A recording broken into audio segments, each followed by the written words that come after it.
いる。追放されたとありますが、まずこの事実関係と、まず追放されてません。皆さんの前にいますから。で、中に本当に信じる人もいる。実態調査を行った SNS に詳しい専門家によると、フェイク情報を信じる人は一定数はいるという。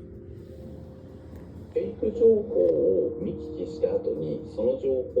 を誤ってるというふうに適切に判断できている人というのがたったの 14.5% しかいないと。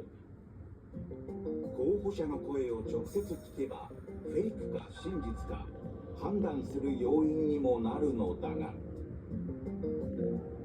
特に雪が多いような地域ではなかなか街頭演説を聞きに行くことが困難になってくると。短期決戦であるためにですね、フェイクや真偽不明情報が多く流れても、ファクトチェックが間に合わない。AI で作ら